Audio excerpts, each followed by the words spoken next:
Fala galera da segunda série, Ensino Médio, Biologia, professor Luciano, e vou trazer para você hoje um pouco de história, né? Falando a respeito das verminoses e um pouquinho de história, uma correlação bem bacana aqui, tá? Então o objetivo é aprofundar os conhecimentos sobre verminoses com base em alguns momentos históricos, tá? Mas lembrando, gente, que são verminoses, são doenças ocasionadas por vermes, por exemplo, nematóides, como a lombriga, né, que são os chamados vermes cilíndricos, e também temos a tênia, que é um plateuminto, chamados vermes achatados. Vamos articular alguns momentos históricos com o conhecimento científico? Muito bem. Estudo mostra que Ricardo III estava infectado por vermes. E um estacionamento Leicester, centro da Grã-Bretanha, mostra que o monarca possuía uma infecção intestinal. Beleza? Pesquisadores das universidades de Cambridge e Leicester, na Inglaterra, chegaram a essa conclusão depois de analisar amostras de solo retiradas de onde ficava a bacia e o crânio do rei. Tá? Então, quer dizer, até nisso consegue-se, né, através da ciência, aí, chegar a conclusões assim, bastante importantes. Né? Foram encontrados ovos de Ascaris lumbricoides na região do intestino do monarca, o que indica que ele estava infectado por verme. Tá? Então foi o rei da Inglaterra de 1483 até a sua morte, Ricardo III. Muito bem. Os médicos achavam que a água quente debilitava os órgãos, deixando o corpo exposto a insalubridades e que, se penetrasse através dos poros, podiam transmitir todo tipo de doença. Então era um conceito falso, né, que se acreditava num determinado momento. Já a igreja tratava a imundície como um sinal de sacrifício. Meados de 1670, a França determinou que todas as casas tivessem banheiros a partir dali. Então vamos lá, uma atividade então, gente. Ricardo III viveu no período da Idade Média e no começo do Renascimento. Com base no momento histórico da época, explique como provavelmente o rei pegou esse verme, tá? Então, dou um tempinho para vocês e a gente já volta para ver o que vocês vão escrever aí.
Então vamos lá, gente. As pessoas podem ser infectadas por lombriga depois de tocar na boca a mão que entrou em contato com ovos do solo ou outra pessoa, né, que esteja contaminada. De alguma maneira, via oral, esse verme vai entrar ali, né, de alguma maneira. Também pode-se pegar lombriga ao ingerir alimentos manuseados por mãos infectadas com ovos da lombriga, né, ou contaminados com solo. Então, quer dizer, a higiene ali também é essencial para se evitar isso, algo que não se tinha na época, assim, consciência na época. Podia até ter pessoas que tivessem já hábitos de higiene, mas não tinham a relação de que aquele hábito estaria relacionado também com a sua saúde. Isso também é extremamente importante. A negação e privação do banho irão durar até o século XVIII, onde a ciência provou que a falta de banho é que originava as doenças.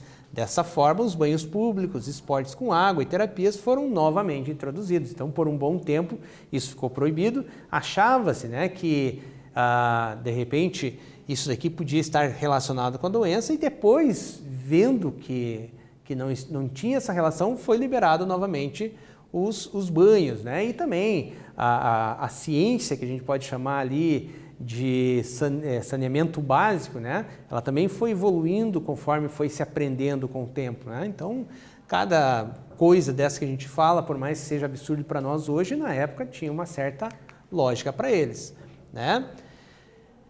Uma triste realidade tratada na pintura de Cândido Portinari é o alto índice de doenças a que essas pessoas estavam expostas, sobretudo a população infantil. Muito bem, aqui a gente vê a barriga d'água, também conhecida como esquistossomose, que é causada por um nematóide, tá? Então, aparece aqui o menininho, provavelmente, né, no que ele tenta retratar, através das doenças da época, uma delas era a barriga d'água, tá? É o quadro Retirantes, ali, 1944, de Cândido Portinari. Vamos ler, então? Os retirantes vêm vindo com trouxas e embrulhos, vêm das terras secas e escuras, pedregulhos doloridos como fagulhas de carvão aceso, corpos disformes, uns panos sujos, rasgados e sem cor, dependurados, homens de enorme ventre bojudo, mulheres com trouxas caídas para o lado, pançudas, carregando ao colo um garoto, choramingando, remelento. Então, aqui é parte do que se fala aqui. Então, uma atividade ali relacionada a isso. Cândido Portinari descreve que algumas pessoas estavam provavelmente infectadas com um verme causador da doença chamada esquistossomose. O ciclo de vida do verme e as condições socioambientais são fatores determinantes para o maior índice da doença? Justifique sua resposta. Vou dar um tempinho para vocês e já voltamos.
Então, muito bem, gente. Então, está falando ali do ciclo da esquistossomose. A esquistossomose a gente sabe que é uma doença que tem como hospedeiro intermediário um caramujo, né? Ele vai receber uma larva inicialmente, essa larva vai se desenvolver e sofrer uma modificação dentro do corpo do caramujo e vai infectar a pessoa. Geralmente, ela infecta ali pela pele e tal, né? Atravessa a pele e depois ela vai acabar atingindo os órgãos digestivos da pessoa, né? Principalmente se alojando ali na região do abdômen, né? Por isso a chamada barriga d'água. Então, quando ele fala nisso, geralmente ele está ali se referindo, né, nas condições que as pessoas viviam, à doença ali, né, a alguns tipos de verminose, especialmente ali na esquistossomose. Então, sim, pois a existência de indivíduos infectados, de hospedeiros intermediários, como por exemplo o caramujo, e a ausência de saneamento básico são fatores que contribuem para a infecção desse verme. Então, assim, por mais que se tenha todos os cuidados, né, também a questão do saneamento básico, as pessoas que estão infectadas com as doenças precisam ser tratadas para que o ciclo não continue, tá? Então, isso realmente, as questões socioambientais realmente influenciam de maneira bastante grande na questão ali da disseminação dessa doença. Muito bem, então temos aqui o ciclo da esquistossomose, muito bem, né?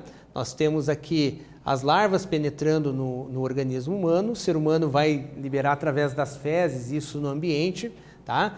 Esse daqui pode atingir o caramujo, tá? Na forma aqui de larvas, né? Então nós temos aqui a larva miracídio que penetra no caramujo, vai se desenvolver, vai passar por um ciclo, né, de desenvolvimento dentro do corpo do caramujo e depois vai sair penetrando no corpo humano, geralmente ali, como a gente falou, através da pele. Mas lembrando que esse ser humano, ao defecar em locais inadequados, ele se torna um continuador daquele ciclo assim em potencial, tá?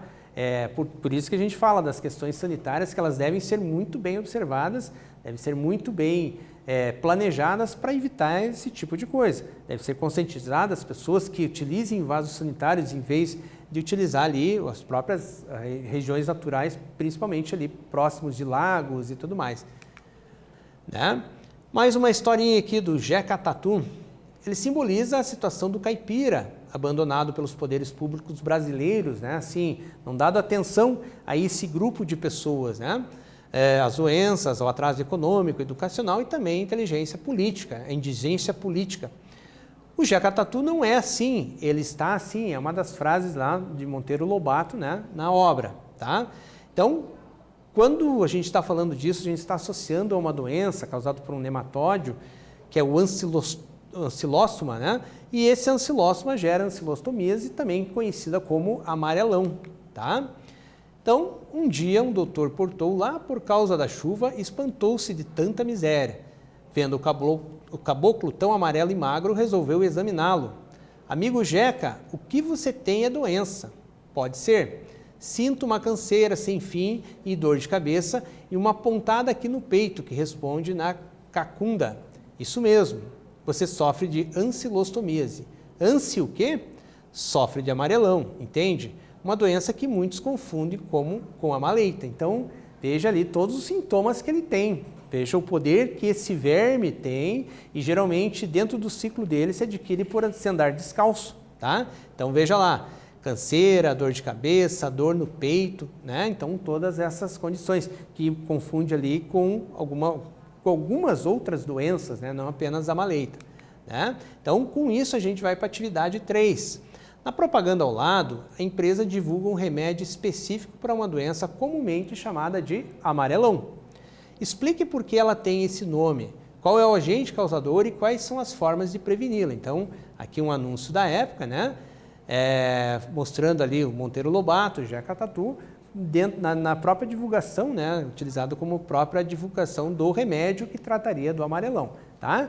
Então, explique por que ela tem esse nome, qual o agente causador e também principalmente, né? Quais as formas de preveni-la. Dá um tempinho para vocês, já voltamos.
Então vamos lá, galera, vamos ver aqui. O amarelão é o nome popular dado à ancilostomose, tá? Também conhecida como ancilostomíase, que é uma infecção causada pelos parasitas Ancylostomum duodenale e Necator americanus, que aderem ao intestino e causam anemia, diarreia, mal-estar e febre, que são os sintomas, né, ali relatados pelo Jeca Tatu. Então, aqui o ciclo, né, geralmente aqui, número 1, os ovos do parasita são eliminados pelas fezes no solo, né, como sempre, né, tem ali o ser humano liberando no solo, essas larvas saem dos ovos e permanecem no solo, desenvolve-se, e daí é nessa fase que elas estão prontas para contaminar, para perfurar a pele humana e atingir o organismo. Então elas penetram e depois elas se disseminam ali, né? Depois de penetrar, as larvas chegam ao coração, pulmões, através do sangue e até se instalarem no intestino. Então, por isso, aquela série de sintomas, né? Parasita raro é quase erradicado e pode ter ressurgido no Vietnã e infectado ao menos uma pessoa. O verme geralmente infecta as pessoas através da água potável contaminada com pequenos crustáceos que comeram larvas de vermes. Então, o crustáceo entra como hospedeiro intermediário ali. Quando esses primeiros hospedeiros morrem, os vermes liberam e penetram no abdômen a partir da parede intestinal, onde crescem até a fase adulta e começam a se acasalar. Esse é o chamado verme da Nova Guiné. Tá? Então, ele tem um ciclo que daí muda ali o hospedeiro intermediário dele para um crustáceo. Mais uma historinha aqui, o verme da Guiné, então.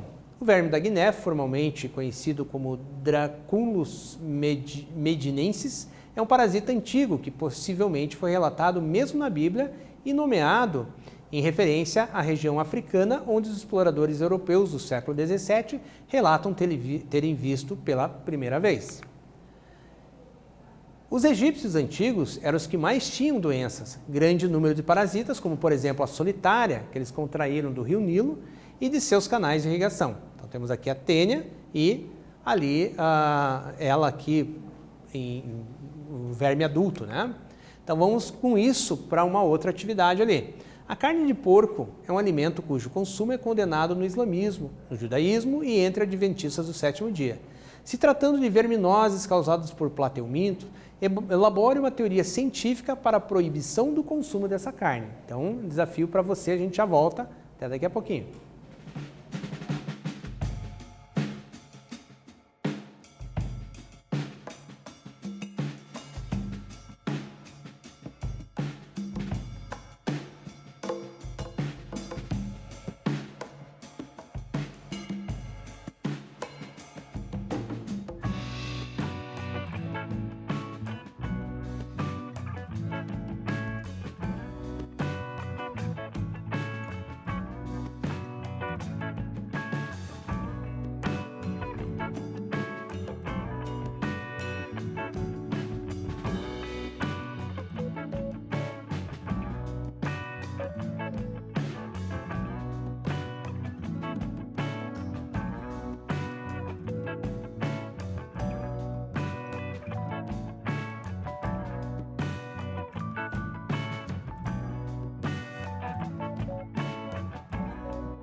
Vamos lá ver o que você escreveu lá, gente. A carne de porco, quando infectada e consumida mal passada ou crua, pode conter os cisticercos da tênia, que é a tênia solium, falando do porco, né? O verme se aloja no intestino humano e cresce parasitando o sistema digestório do indivíduo. Então, comer carne de porco, principalmente mal passada, né? Ele pode ter um grande potencial de gerar esse tipo de doença. Então, de qualquer maneira, né? Dependendo também da procedência da carne, né? Mas principalmente, você não sabendo, o ideal é que você faça o preparo dela cozinhando bem, ou assando bem, ou fritando bem, para que possa eliminar a possibilidade de você adquirir os cisticercos para o teu organismo. E depois eles vão se instalar e desenvolver ali o verme adulto no teu corpo, tá? Então, o que nós falamos nessa aula? Sobre as verminoses em geral e as suas relações com a história, formas de contágio e tudo mais. Quanto tempo se passou, né? A história do sanitarismo também, até se conhecer as formas que acontecia esse contágio, para ser divulgado às pessoas, para serem desenvolvidos remédios, né, para aquelas pessoas infectadas, mas principalmente, né, as formas de tratamento ali, como curar o doente, né, para que elimine a possibilidade dele disseminar essa doença, estrutura sanitária e também a consciência disso, lavar bem as mãos, os alimentos, né, que você for comer, principalmente na forma crua, e preparar muito bem as carnes são fundamentais ali, mesmo, né, que não se conheça, mesmo que não se saiba a procedência daquele alimento ou não, ok? Então, eu espero que vocês tenham gostado e até uma próxima. Valeu, gente!